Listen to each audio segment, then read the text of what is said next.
Hello guys, அஸ்ஸலாமு அலைக்கும். எல்லோரும் எப்படி இருக்கீங்க? நல்லா இருக்கீங்களா? இன்றைக்கி வந்து பச்சை பயிர் கஞ்சி எப்படி காய்ச்சலான்னு பார்க்கலாம் வாங்க. அதுக்காக நான் ஒரு மூடி தேங்காய் அதை நல்லா கிரைண்ட் பண்ணி அதை நான் பிழிஞ்சு எடுத்துக்கிட்டேன். ஆல்ரெடி வந்து பச்சை பயிரை நான் 5 விசில் விட்டு வேக வச்சுருக்கேன். வெந்ததுக்கப்புறம் அதை நல்லா மசிச்சுட்டு தண்ணி ஊற்றி கொஞ்சம் நேரம் நல்லா கொதிக்க விடலாம். அதை நல்லா கொதித்து வந்ததுக்கப்புறம் நம்ம வந்து சீனி சேர்த்துக்கலாம். யூஸ்வலாக இதுக்கு வந்து சர்க்கரை தான் சேர்க்கணும். சர்க்கரை சேர்த்தா தான் நல்லா டேஸ்ட் வரும்.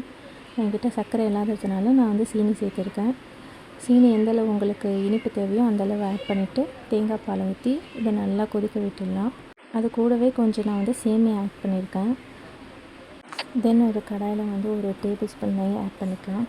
நட்ஸ் எல்லாம் ஆட் பண்ணி அதை நல்லா மெரூனிஷாக வர அளவுக்கு வதக்கிட்டு அதை நம்ம கஞ்சியில் ஆட் பண்ணி சும்மா லைட்டாக கிளறி விட்டுட்டால் நம்மளோட பச்சை பயிர் கஞ்சி ரெடி ஆகிடுச்சு. நீங்களும் வீட்டில் ட்ரை பண்ணி பார்த்துட்டு எப்படி இருந்துச்சுன்னு சொல்லுங்கள்.